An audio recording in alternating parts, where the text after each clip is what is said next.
gonna be crazy.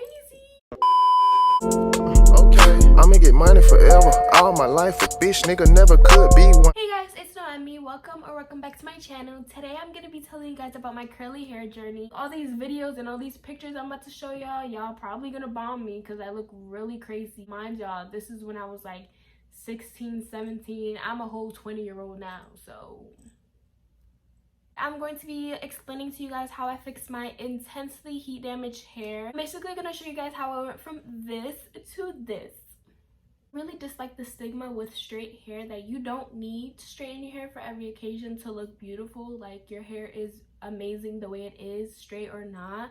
Like, whatever hairstyle you do, you'll look bomb, sis, okay? And can't nobody tell you you can't wear your curly hair for prom or your curly hair for graduation pictures or just your curly hair for New Year's or your birthday or just any occasion.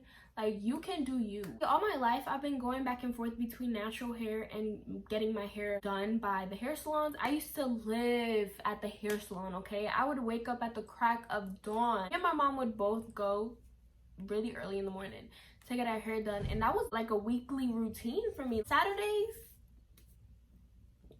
I'm getting my hair done. And there was nobody telling me nothing. Like, for a long time I definitely picked length over health. Like, there was nobody telling me shit about my long ass hair, okay? I was like, look at me, my hair is long, you bitches could never, when in reality my hair was really damaged. Like, so I was stunting on hoes talking about my hair long, your hair can't get long, but like, sis, your hair is damaged. Like, you feel me? Like, yeah, you can have long hair, but it's still damaged at the end of the day. And that's what really didn't click in my head. If you guys see me look down, it's because I have my notes written down on my laptop so I won't forget anything. I would say from like 7th grade to 11th grade, I was religiously straightening my hair. I would get a washing set. If you guys don't know what a washing set is, basically like washing your hair, getting rollers, and then sitting under the dryer and then blow drying it. I would take breaks in the summertime just because I wouldn't want to waste my 25 beans on a washing set and then it get ruined 2 days later because I'm sweating, you know? So I would get a little bit of a break during the summertime, but my hair was still shit. Like, it wasn't even curly. As y'all see in the pictures, again, don't roast me because it looked really bad, but it was never really curly and it was just bad for business overall. In 10th grade though, I kind of made it a little bit better for myself. I would go 1 week with straightening my hair and then the next week I wouldn't, so I kind of give myself like a week break between the months, if that makes sense. Eventually, you know, it went to like, oh yeah, I'll just leave my hair straight for like the next week and I would just keep like getting washing sets. The summer of 2017 is where I actually was like, okay, Noemi, like, let's get serious. I know you want your hair to be naturally curly and go back to how your curl pattern was before, so let's put in the work. Summer of 2017, I actually left my hair curly. You know, it was hot, I wasn't about to get a washing set, but then in July I dyed my shit red. I feel like every girl has always gone through that phase where they dye their hair red. I wasn't even going through anything, guys. I just wanted to dye my hair red for some reason. I'm gonna put a picture on the screen of what hair dye I used because there was like a really popular hair dye back in the day, okay, it wasn't even that long ago, but there was a really popular hair dye that everyone used to dye their hair red, so I used this one, and bro, my shit was dead. Deady. That was like the last straw. Like, there was no type of curls after that, no type of nothing. As y'all saw, I look like a clown and it was like way too red for me at the roots, kind of like an ombre, like really bright red until like a burgundy color, and I really like the way the end of my hair looked. So of course, me being the person I am, I was upset about it and I told my mom to fix it. The next day she buys me a brown hair dye and I basically dyed my hair twice within 24 hours. And that was just, honestly, at that point I didn't even care. Like, I just really wanted my hair to be a better color than what it was. I didn't care that I was dyeing my hair twice in 24 hours. Never really saw my hair color like inside. If I were to step outside though, my hair would be like pure red, which obviously I liked, but I hated the fact that you couldn't really see my hair color when it was like, you know, I just wanted it to be known that my hair was red, and the only way you could see it is by straightening it, so I straightened it again. From then I just kept going straight. My cousin would literally be upset with me every time I would come home and my hair would be straight because she would be telling me like, no, Abby, stop, you know, you were doing so good, and then I just killed it. In my senior year of high school, which was the year of 2018, I completely cut heat out, and I only really straightened my hair for like special occasions, which was like graduation, prom, or like New Year's. I was going months at a time without straightening my shit, and I was really proud of myself because, like I said, I would go to school, my hair would look not even curly, but it was, honestly guys, it was dedication. Okay, you need to be dedicated to this because my hair looked bad, but I was still going to school with my hair curly, and you know, that was as good as it was gonna get. I'm gonna get into like tips and tricks that helped me. Before I start though, I want to just mention really quick that these are the things that helped me. Everyone's hair is different, so I don't want you guys to come for me if it don't work for you, but it worked for me. First thing I want to say is to keep this phrase in your head, okay? Health over length. Keep it in your head, sis.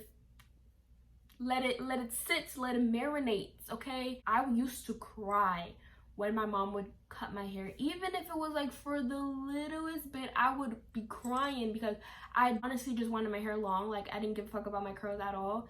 And every time she would cut my split ends, which I had a lot of split ends, but the littlest bit she would cut, I would be crying because I would be like, no, like, you cut off so much, when she really didn't. My hair was like my main priority, and I like couldn't let go of it. But now I just be chopping my shit all the time, so it don't even matter. I want this phrase to stick with you throughout your whole curly hair journey because this will really help, okay? This will help. Like, first of all, guys, look, it's the shrinkage.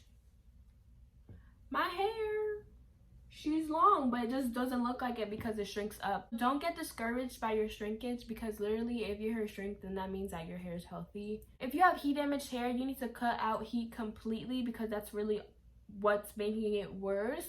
Like, you can't try to salvage your hair if your hair's still dying from all the heat that you're putting into it. No blow dry, no washing sets, no nothing, no nada. One of the big things that helps me is weekly deep conditioners, weekly oil treatments, weekly protein treatments. Those 3 things are going to help you guys a lot. So for deep conditioners, I always loved using Shea Moisture deep conditioners or Aussie. I used to use this 3-in-1 by Aussie. I'll put a picture of it on the screen because I ran out of all my products, quarantine, sorry. I really like all of Aussie's like hair conditioner products just because it makes my hair have a lot of slip to detangle it, which is what I like because I don't like standing in the shower taking a minute to detangle my hair. I also like Garnier's.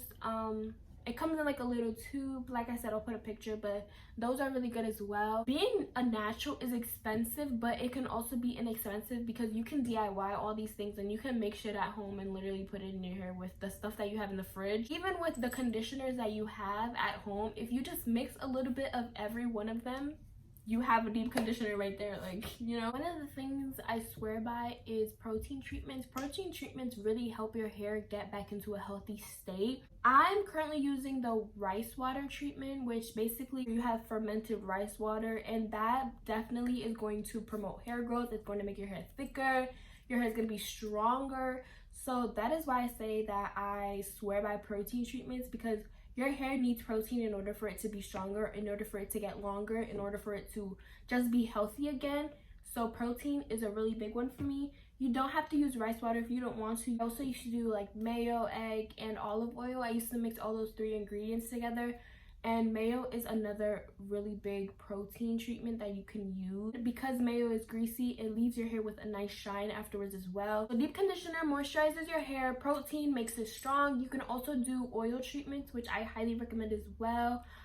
There's different types of oils that you can use. Castor oil is really good for hair growth as well. You can use regular castor oil or Jamaican black castor oil. It really doesn't matter. There's a lot out there. There's so many different types of oils you can use that you can mix together. Coconut oil, olive oil, castor oil, rosehip seed oil, peppermint oil, tea tree oil. There's literally tons of oils out there that you can use.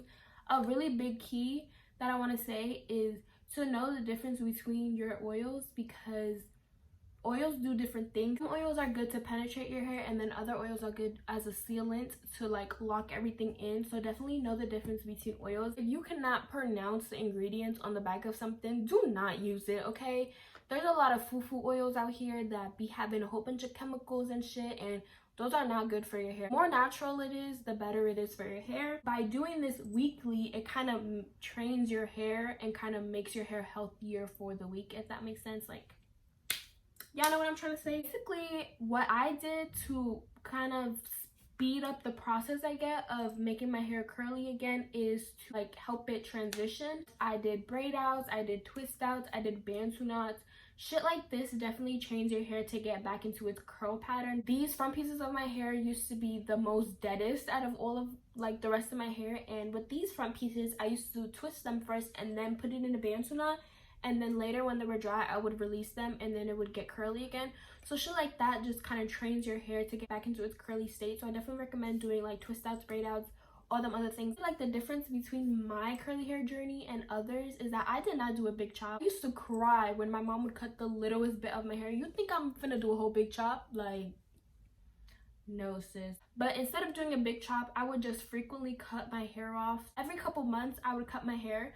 One of the main things I had to teach my mom is that you do not have to straighten your hair in order for you to get it cut.